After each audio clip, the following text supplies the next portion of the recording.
All right, welcome to the R&R special edition. Obviously, William and I decided to obviously do a little quick, note about one of our favorite, coaching figures or athletes of all time. One Robert Montgomery Knight. With the passing of the general, we thought we'd share a few words about the general. Man, that's tough. I actually just saw a video online today.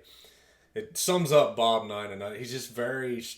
I don't think he sugarcoats anything. He never sugarcoated. Just spoke what is on it. And a reporter asked him. I think this was in 2017. They asked him if LeBron James was the greatest basketball player, right? And he said absolutely not. He's like, that's Michael Jordan. Yeah.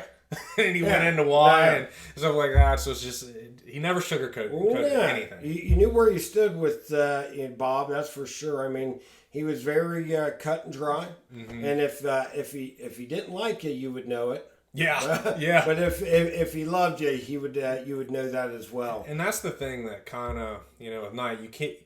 It's the whole show. I mean, you can't leave really much in it. But a lot of the shenanigans overshadow just the fact of a basketball genius, Absolutely. But it is what it is. I mean, that's why he was an enigma and why he was so popular, just for all the other shenanigans. But damn, I mean, he was a great basketball He coach. was a big part of my childhood living out in Batesville. I always picked up Channel 4. Oh, yeah. And Channel 4 was had the Bob Knight show. So I watched that religiously.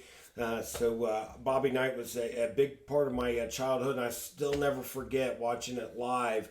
I forget what year it was, but it was late in the game, time winding down. Jay Edwards had the ball, and he's standing up, and the camera's like right on Bob. And he's shoot effing ball, and Edwards pulls up and drains a freaking almost a half quarter.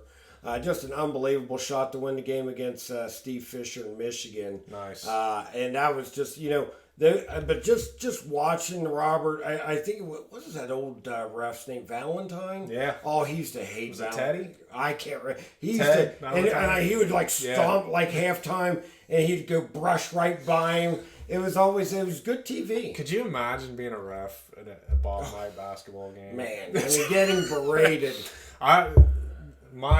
One of my very first sports memories ever was when they won in '87. I'll never forget. Oh, my dad and I were watching it in the living room, and I was 6 or 7. I'll never forget my dad jumping up on the coffee table. Oh my when God! they won. Hoosier hysteria.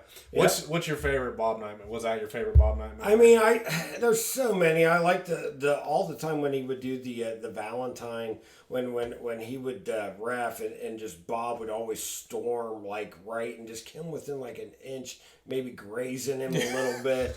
And that stuff, I enjoy the NCAA press conferences he used to do. Say. I mean, the game face one. Yeah, the game face. I don't even know what that.